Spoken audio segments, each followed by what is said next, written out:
Hello and welcome to the Nintendo Switch Online Game Club, the show where we play through the games available on Nintendo's various NSO apps completely at random. I'm your host, Derek Bittner, and in this episode, I'm joined by Steve Bowling, fellow member of Good Vibes Gaming and possessor of immaculate hair. How you doing, Steve?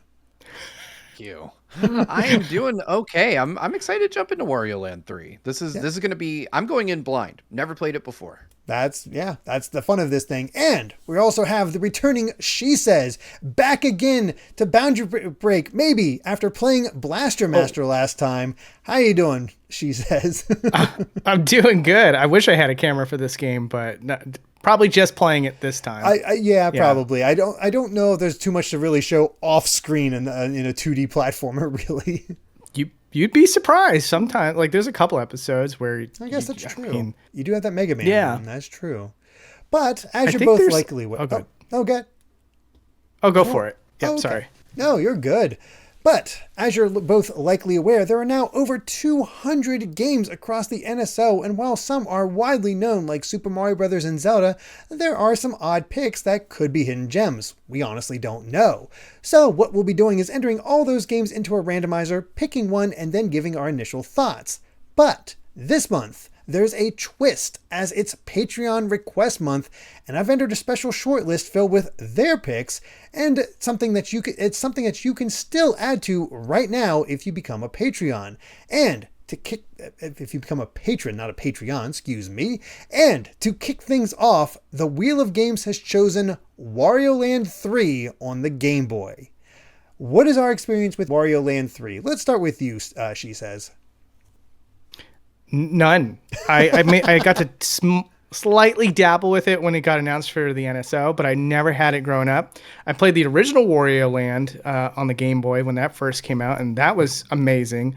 But this one, I mean, it seems like they're all a little bit different from one another, if I recall. But 3, I've never played before, so I'm pretty excited to pick this one up and give it a try. Mm-hmm. What about you, Steve? What's your history with Wario Land 3? Yeah, I'm going to echo our boy Shesez here. None. I have not played this game at all. So I'm really excited to jump into it for the very first time. I'm going in 100% blind, and I'm going to see how I do with it. I've heard it's a Metroidvania, which makes it even more interesting to me. So, I'm really excited to see what this game is all about. I understand that some people revere it as a classic, and I'm excited to learn why. That's really fascinating there, but I've tried to look and see if it actually is a Metroidvania or not. I have not really found anything definitive on that because I don't want to look up too much because I actually grew up playing this game. I actually got all 3 Wario Land games on Game Boy as a kid, and this was absolutely my favorite because Wario Land 1 is sort of like your standard platformer. Nothing really special. You're just playing as Wario, but it was 2 and 3 where they added the big gimmick of the Wario Land games. And have you either of you actually played Wario Land at all? Any of the games? Yeah, so I played the first one and I beat that to completion. I actually just recently replayed that too with the colorized mod that people have put out there.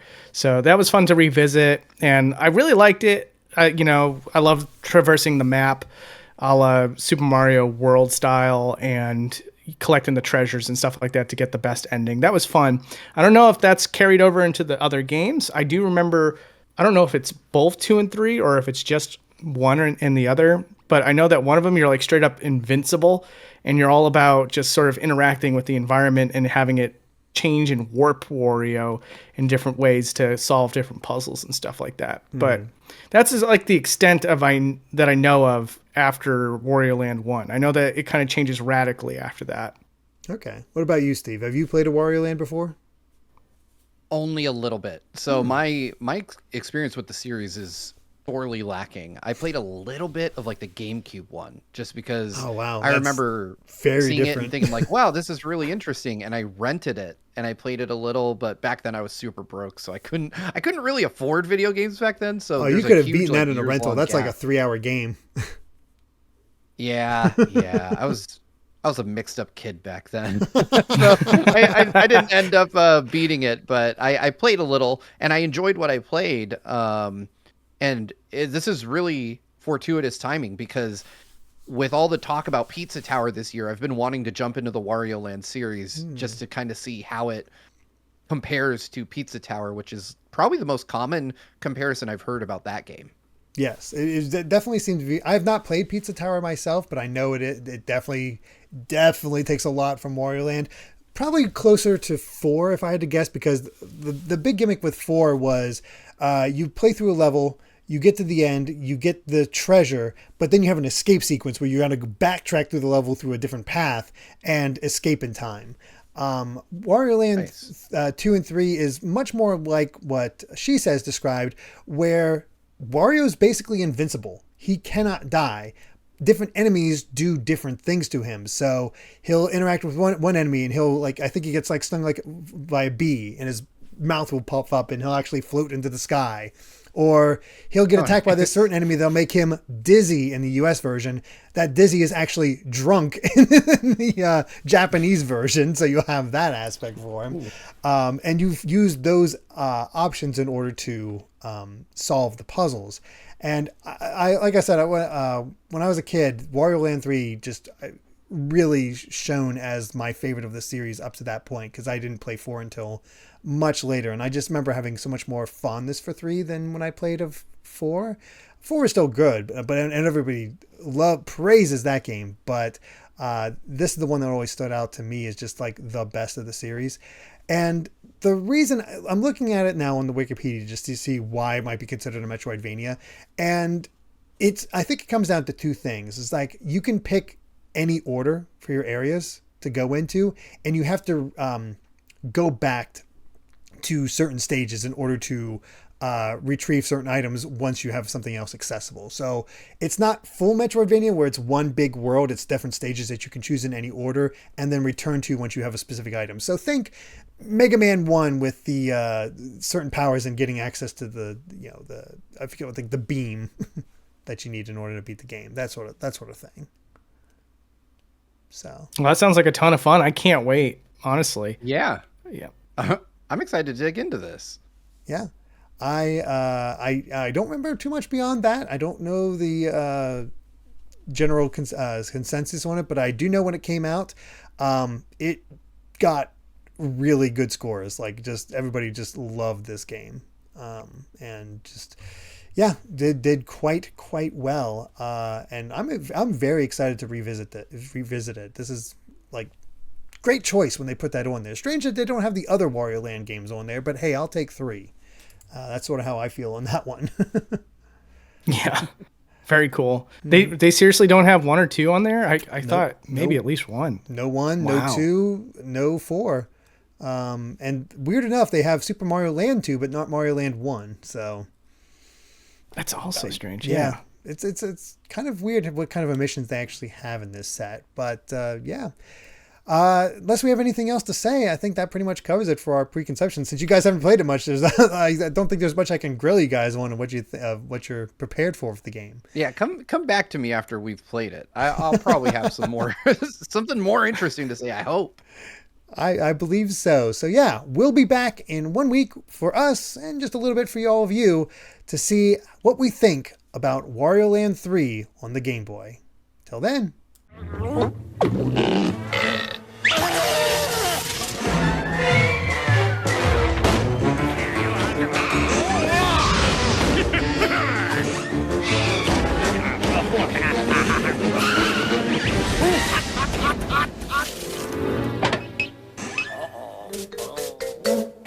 Wario Land 3, rated E for everyone on Game Boy Color. Get into it.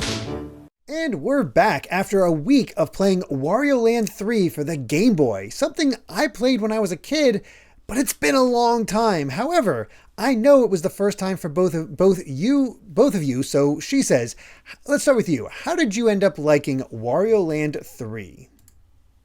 I'm a little bit mixed on it. I don't hate it and I don't love it like you did, apparently, like at the pre-discussion that we had. Mm-hmm. I think it's that's the short of it. I'm sure we'll get into it, but yeah, right now I'm a little bit mixed on it. Okay. How'd you come away from it, Steve? I don't want to say that I'm echoing Shesez's thoughts exactly, but it is very much a product of its time. Like it feels like a early 2000s game on a platform that was clearly on its way out. Like Nintendo clearly was distancing themselves from the Game Boy at this point, but it has a lot of hallmarks of Game Boy Color games, but clearly belies a mastery of the hardware that you could only really reach at the end of a life cycle for something. Like Nintendo did a lot with the Game Boy Color in this game that I didn't really think was actually possible. So technically it's very impressive, but there are some game design things that I just really disagree with here. For me, coming back to this was kind of eye-opening because I remember just absolutely loving this game, but coming back to it and playing it, I did not realize just one, how long this game is. It is massive in a way that I did not remember whatsoever. And that length kind of makes it exhausting in a way. Like there is so much to it that it's just like, oh my God, it's still going. There's still more to find and there's still more to figure out. And it's not so bad at first, but towards the end, I'm like, man, this game's probably great if you're just taking your time with it, which I probably did as a kid, but sort of marathoning it like we do for this show in some way, just trying to see as much as I could, I started getting exhausted by the end. Wow. Yeah. Yeah. Yeah. I'm pretty sure I can confidently say none of us beat it. Am I correct in assuming that? Yeah, I got to the part with the frozen lake, and then that's as far as I was able to get with the amount of time that we had.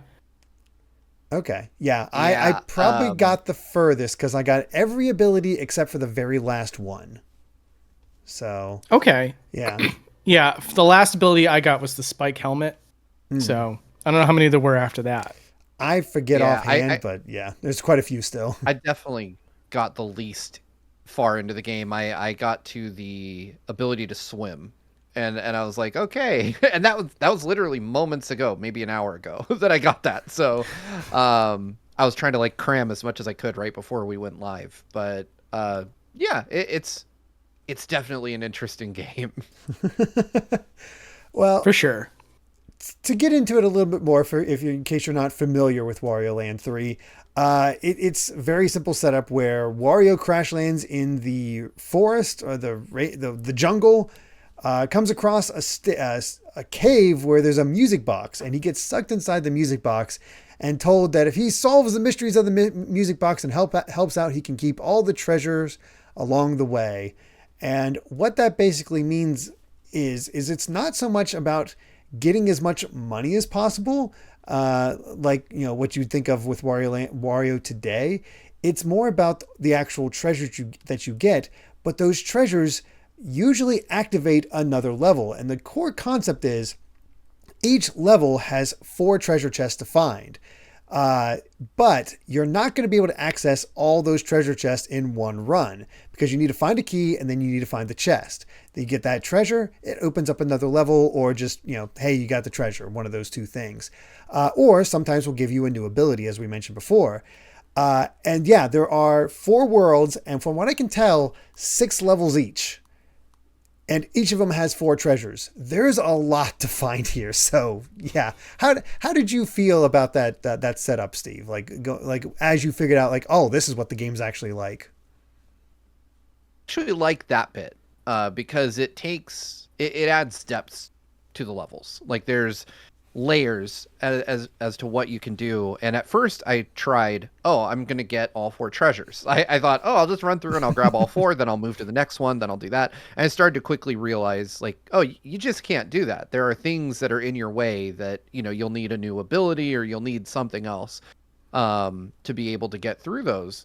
And initially that was kind of pleasant. I was like, it reminds me a bit of Mario 64, where it's the same core level, but you just need to find your way around to do different things. Ultimately, I think that added to my frustrations a little bit with the game past a certain point. Once I started to come into some of the more annoying design elements that I'm sure we'll talk about later. But yeah, I think initially it was a pleasant surprise. Like I really like the fact that these levels had additional objectives. I don't know how optional they end up being, or like, do you have to get every treasure, or can you beat the game without getting all of those? I think I think you have. It's possible to beat the game without getting all of them. You have to get the 5 like pieces of the music box in the bottom right corner of every time you finish a level. I got 4 of those, so I was close. I was very close, but just didn't quite manage it. What about you? What about you? Yeah, Shesez? Okay, yeah, go ahead. Yeah, I was just going to say that I thought it was a really novel idea. It's way different from Wario Land 1. Wario Land 1 is very just sort of like it's sort of like a counterpoint to any platforming Mario game, but this one, it really goes in a very different direction. I can see the Metroidvania influence that you were talking about earlier, and how like you have to get new abilities and also unlock certain stage conditions in order to go back to certain stages and stuff like that. It's kind of cool once the ball starts rolling and you start realizing, exactly as Steve just says, like, oh, this is what the intention of the game is. Like, okay, now I can start to kind of get behind it. But in the early moments, it is kind of frustrating because you're going in one stage and so much is walled off to you, and you're spending, at least in my case, a sizable amount of time trying to figure out what the heck you're supposed to do in that moment, not realizing that, no, that's going to unlock to you way, way later. So, yeah, I like it a lot. It's sort of interesting how it goes in a much different direction than its predecessors. Or I don't know if 2 is similar in a way, but I think 2 was the one that introduced the idea that Wario is invincible. Like, it's less about like taking damage or having so much health. It's more about like how he gets affected, but it's much more level to level based. If I remember correctly, how 2 was. But then 4 went, I don't know if you played Wario Land 4. Wario Land 4 is all about speed, where you just get to the end of the level where the treasure is. But once you get the treasure, you then have to exit the level in a completely different path. So it's sort of has this sort of rush to it that I think. So they're all different. Yeah, they're all slightly different in a way, which keeps them on their toes. But if you have familiarity with that, because as I was playing, I was actually wondering, like, going the first time, because there's no manual or anything like that to explain any of this. So I can only imagine what you guys were like when you get hit by this thing, you get knocked back into a ball. But, oh, I need that sometimes. Or sometimes you get hit by a zombie and you turn into a zombie. And you got to use that sometimes to get a treasure. But it's also a hindrance in other scenarios where it's like each of these can actually delay you quite a bit and have to retry and retry until you can get past them, or they're exactly what you need in order to continue, and you got to sort of manage how you lose that ability or how to set it up. It is a puzzle game through and through. This is a puzzle platformer more than anything else. And what'd you think of that one? She says, like, was that a source of frustration?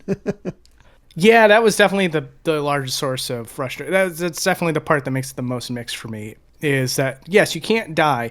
So a small child with all the time in the world probably would love this game because there's no lives, there's no continues. So long as you have the determination, you'll get through it.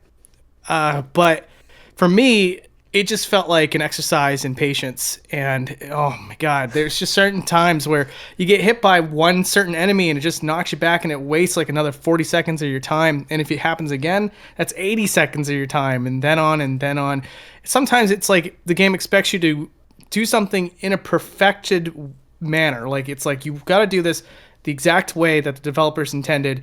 And if you mess up once, you're starting that segment all over again. And that, to me, was like more frustrating than having lives, because when games have lives and continues, when it's built well, they usually are balanced in a way where it's like you can perfect it before you have to waste all of your lives. Whereas with this game, it feels like it's almost like antagonizing you on purpose because you have no lives. Mm-hmm. I don't know if you guys got the same sensation, but that's where I got left off. It's definitely the case. But what about you, Steve? Yeah, so maybe I spoke too soon in saying that maybe Shesez and I didn't share the same thoughts, because this was also the sticking point that I've been referring to. There is an interesting thing there in that you're right.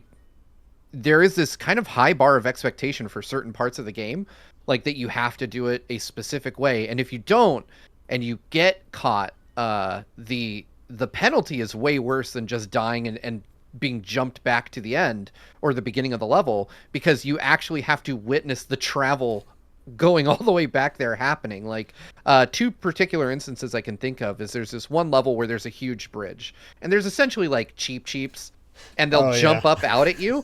And if you're not paying attention, there's like 6 of them. And so if you get hit by the 6th one, you just watch Wario like roll all the way back to the beginning of the level.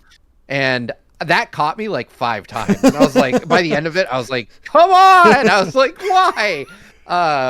There's also another level where the sun, like similar to Mario 3, is like out there, but he doesn't like you. And you're in the sky at this point above the rest of the level.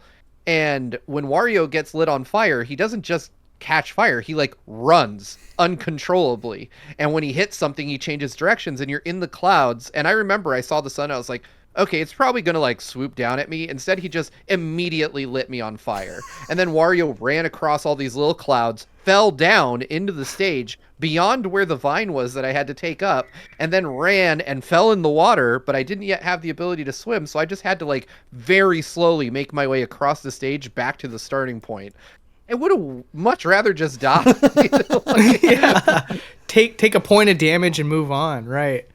Yeah, and so I remember thinking in those moments, I was like, I can't believe I'm saying this about a Nintendo game, but this is a game that doesn't respect my time. Like, it really wants to like penalize me by wasting my actual time in real life. I mean, the thing is, this game is kind of perfect for the Game Boy because it saves after you finish every single level. So it's great for kids, and you can save very often. You can just keep up your progress and like that. So yeah, as a kid playing this, who cares? It doesn't waste your time. You, as Shesez says, you have that like, yes, I beat it. Yes, I got the treasure. Yes, I got this thing, and continue on. And it really emphasizes it in that way. But going at it from a modern sense, yeah, it definitely does that. And towards the end, as I was trying to reach that end bit, so I could talk about like what the final boss was like, or something to that effect, or how the game ends, I was getting to the point where bad thing happens. Rewind. Rather than wait for the whole process to go, just rewind and try again so I don't have to waste it. I mean, I'm just saving my time at this point and just trying to get to where I need to be. And I understand the frustration, but there's a lot of charm, at least initially, to what happens to Wario. Seeing him as a zombie, seeing him get electrified, seeing him catch on fire and just turn to ash. Like it's the graphics in this game, as Steve was saying before, fantastic on the Game Boy. My God. Yeah. Absolutely. Yeah. Like all the effects, like Wario's face blowing up when he gets shot full of air, or it's like you just said, the zombie where you jump and he just collapses and stuff like that. It's really charming. It's probably some of the best graphics I've seen on the Game Boy Color, bar none. And that part of that is sort of like where it's like you can't just say it's a bad game. It's not a bad game at all. It really is. It just depends on how much time you have and what sort of level of difficulty you're willing to take on. So in that respect, it's an amazing game if it's right for you. But the one thing you can't argue is that it's a beautiful pixelated game. Like, it's just one of those games where, like, try to compare it to anything else on the Game Boy Color, and I can't think of a single one that outclasses it. Not offhand. Yeah. It's been a while, but yeah. I'd have to agree. And like you said, Derek, the thing I was hinting at, is in particular the animation quality. Like, it is wild how many unique frames of animation Wario has. And it's also really clever how they reuse some of them to different effect throughout the game. Like, I'm pretty sure his ground pound animation is reused for like certain hurt animations, like when he gets stabbed and he kind of bounces backwards across the screen a little bit. It's visually probably the single most impressive Game Boy Color game I've ever seen. Yeah. Related to the gameplay, how'd you guys like the golf? Oh man, I tried to interject earlier when you were talking about the rewind, because I was going to say the golf game. I wore out NSO's rewind on golf. Yeah. Same. I couldn't I mean, like the fact that I rewinded it so many times and still at the end of the day had to go through it at least like 7 or 8 times. I can only imagine how horrifying that must be on original hardware, where you're wasting 10 coins per turn. Or is it per turn, or is it every time you fail? Well, the thing is, as you get further, it goes up. It goes from 10 to 30 to 50 coins per turn. Oh my god. Now imagine No having to way. like lose all those coins and then grind for those coins again. That would be horrifying. Yeah, rewind feature for that one for sure. I don't even like golf games on the NES or Game Boy, so it was like, is that the only mini game too? It is the only mini game, and I thought this was the case, and Smash Mountain, our live audience, confirmed it. So, the coins you collect are only spent on the golf game that you need to unlock certain blocks that block your way to get to the treasure chest in certain levels.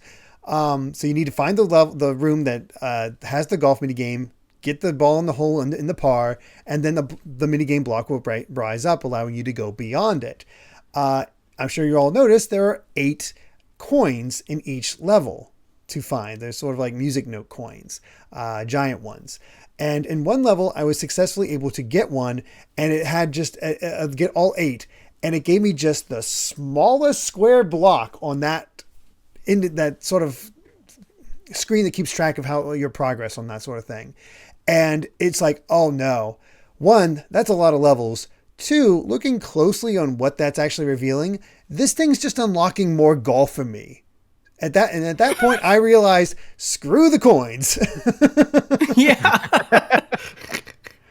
Because oh my god, it's not the worst thing I played, but too, there's some mean layouts for that, because it changes each time you lose the par. But there's some mean layouts where you could just get screwed. But you were saying, she says, I'm sorry. I was just gonna say it's deceptive because, like, when you beat the golf minigame, there's a minigame door that rises up and it says minigame on it. So I was under the impression that surely there's more than golf.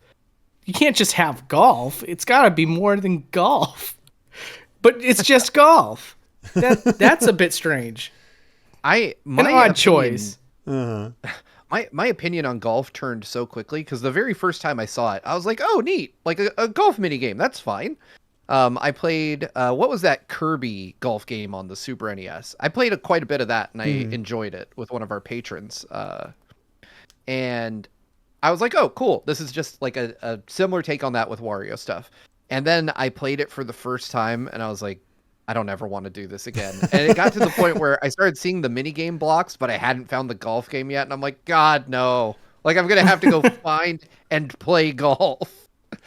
There's one on that horrible sun level where he's setting you on fire. You have to climb to the top to play golf. Yep. Just wonderful. Aren't just so lucky in that. It's such a nice time. It's a gift. Yeah.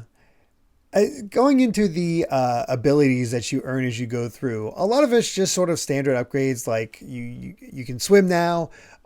You can break blocks above you. You can ground pound through blocks below you, power that up, and now you can get those solid blocks now instead of just the crack blocks, both charging and pounding down at some point. There's definitely extensions where you do feel more powerful as you go along. And I like that aspect. The problem was I get these things and I couldn't remember where they were used, because they would show you, oh, go here, like you got this ability, or you got this thing for this treasure. Here's a level that you can go to get that thing. Here's a level you can go to get that thing. And at first it was like, oh, there's only a few levels, so it's easy to keep track of. You get to you unlock all 4 worlds and have a bunch of levels on those. All of a sudden it's like 1, 2, 3, 4, spread across the entire map, and keeping track of which ones opened up and exactly what happened with each of them. I'm like, oh my God, I'm losing my mind. How can I keep track of this? I don't know what I need to go to, and then figure out, okay, what ability did I use to do this thing?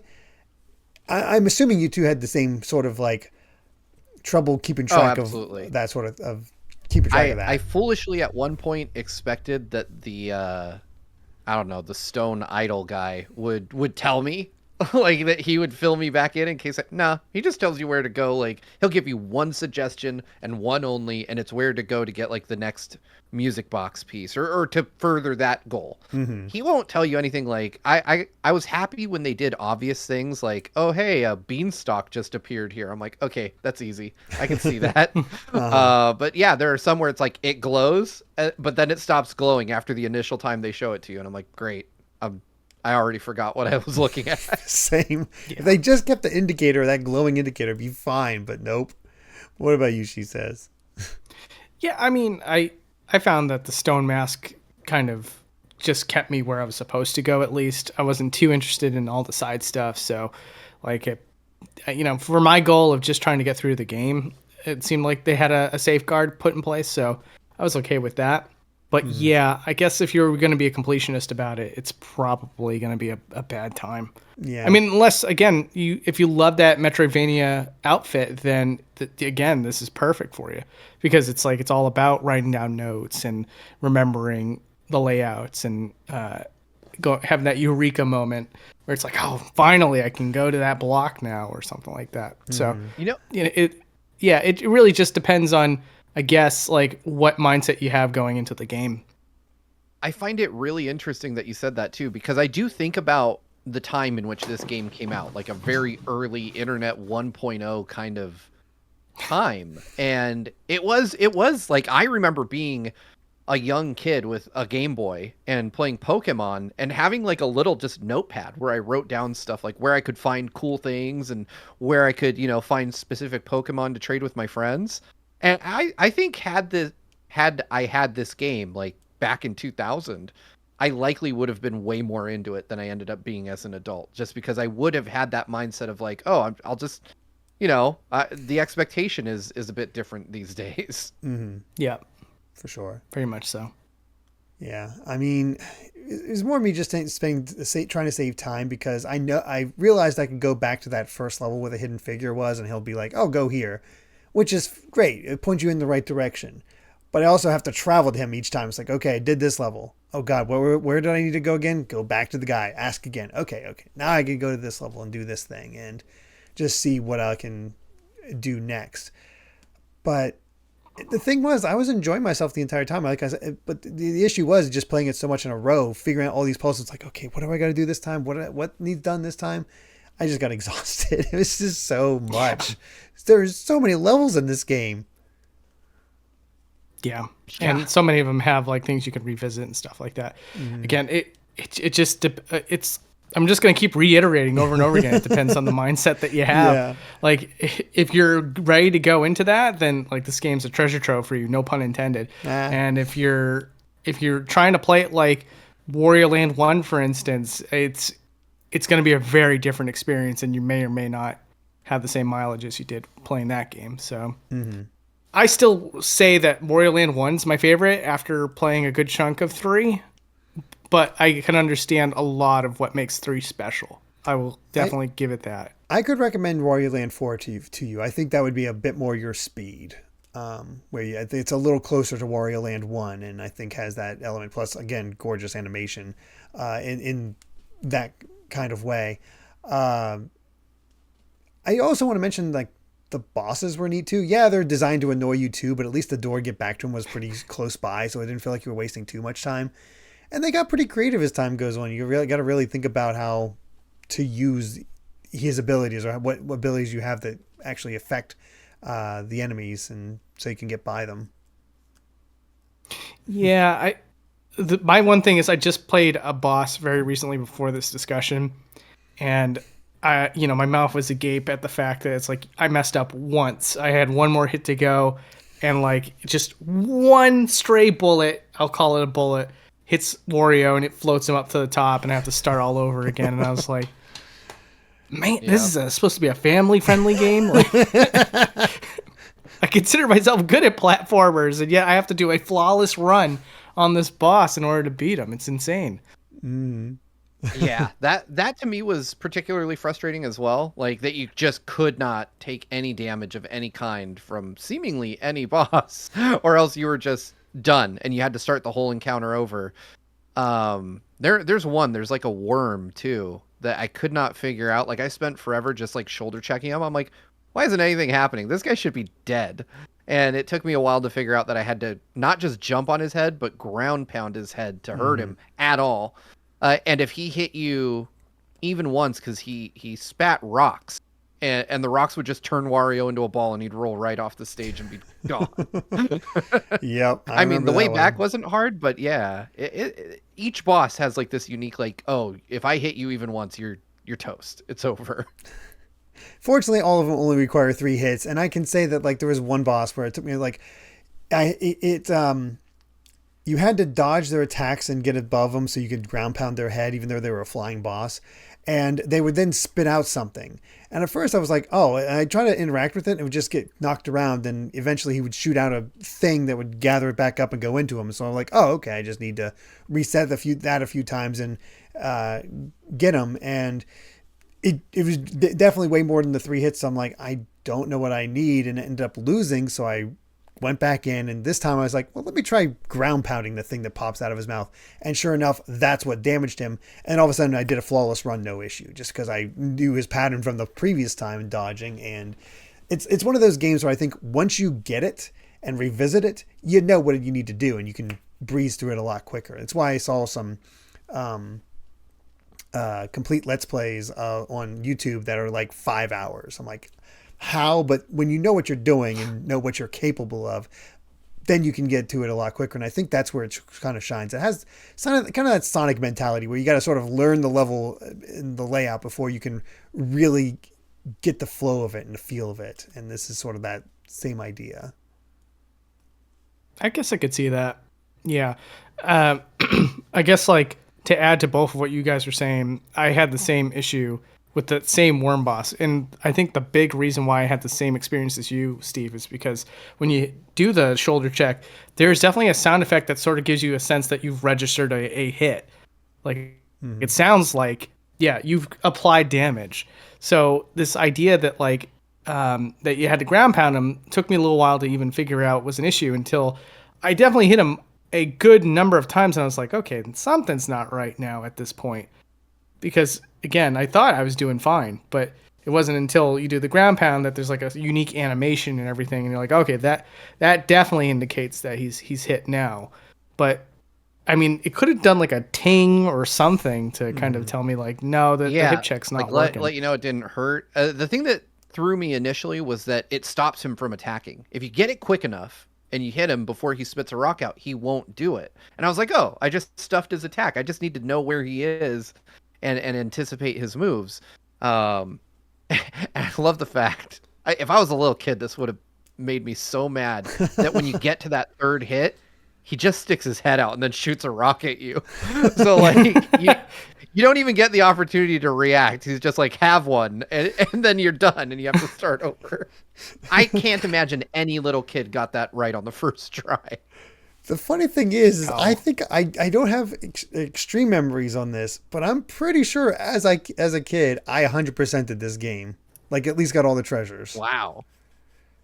I remember really enjoying the first 3 Wario games on Game Boy. They were some of my favorites. It was just stand out for that. And I remember distinctly that declaring that Wario Land 3 was my favorite. And I think I just liked the animations. I liked the puzzles. I liked the way it sort of challenged me. And you know, compared to a lot of Game Boy games, you get your bang for your buck in this from this one, because you look at Super Mario Land, it's a 30-minute game. Look at a lot of Game Boy games. If you know what to do, you'll spend an hour and a half at most. This one is when you get you get a lot to do in it without it being an RPG, which I appreciated. So yeah, I could see that. And again, it's definitely going to be a game where it just like it definitely was a lot better for a young child with all the time in the world, like Summer Vacation or something like that, or just a long car ride, or many bus trips. Like that could be like the best game for someone with that sort of time. And then there's guys like us that have so many videos that we have to edit. Yeah, right. So Yeah, so it's sort of Life like, happens. and we're so used to games being more respectful of our time. If I could like sum this game up in the shortest of words, I would call it the Moldorm of WarioWare game or Wario Land games. So Moldorm, if you guys don't know, is from A Link to the Past, and all he does is he bumps you off the stage, and you have to reset the boss fight every time. So, like, I found that infuriating when I played A Link to the Past, and this is basically what Wario Land 3 is throughout.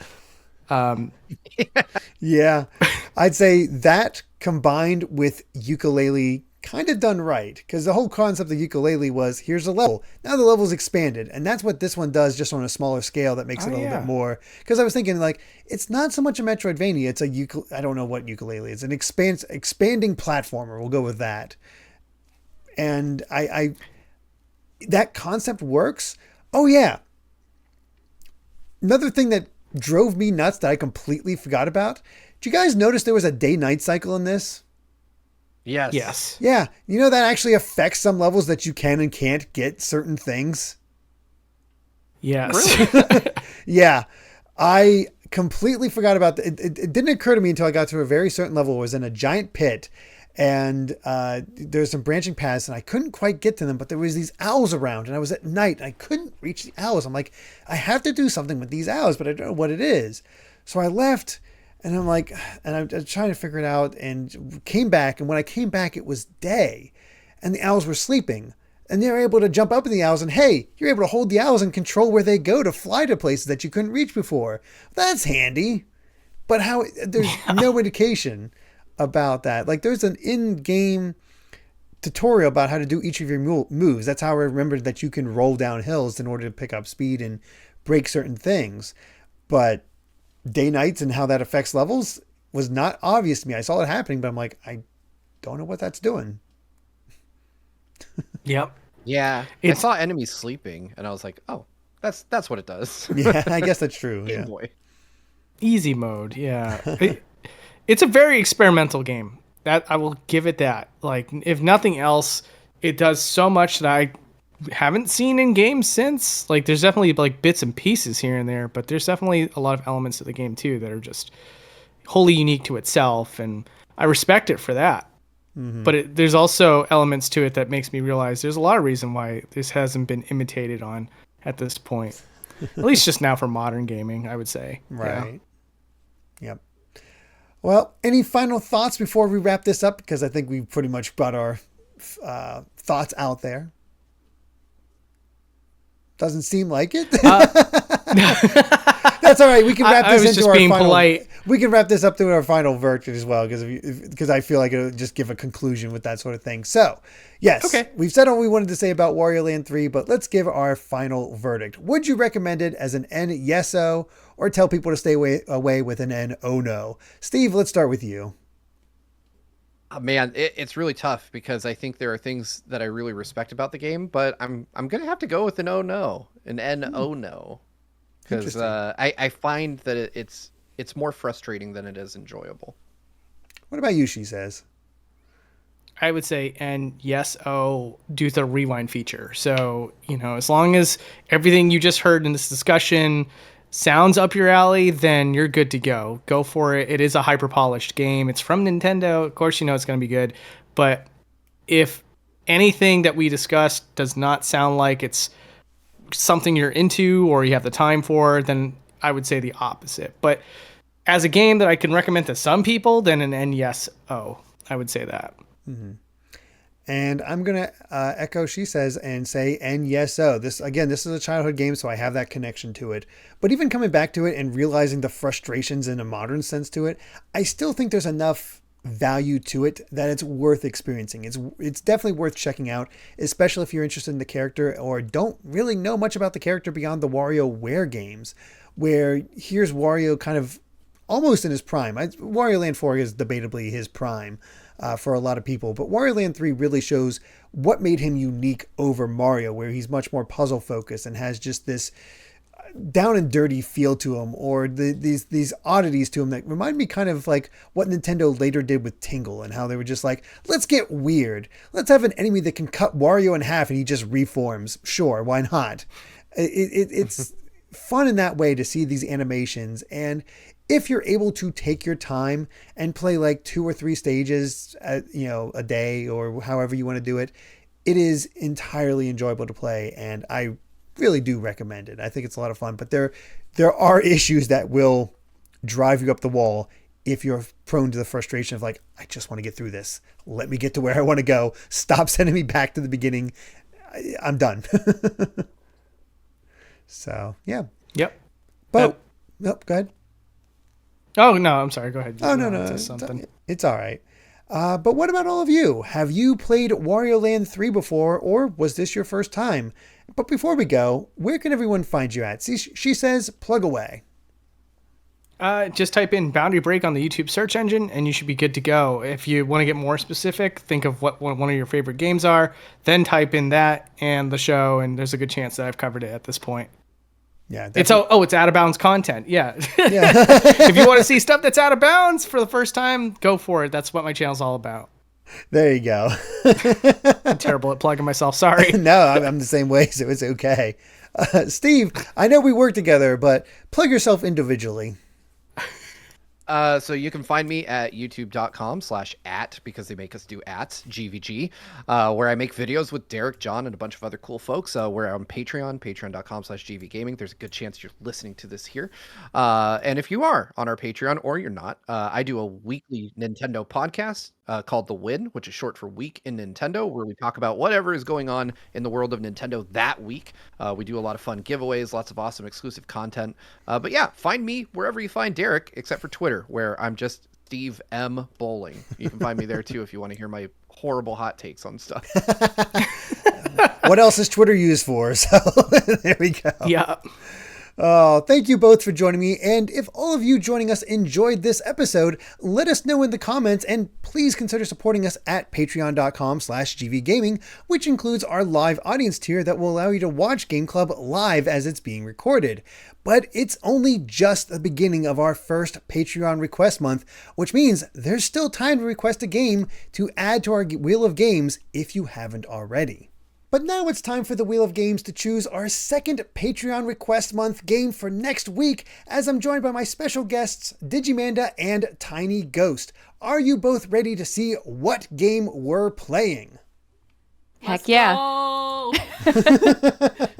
What are we in for? How kind are the patrons, I think, and how kind is the wheel? That is the big question here. So let's go out ahead and bring up the Wheel of Games and see what we're in for here, and go ahead and spin that wheel.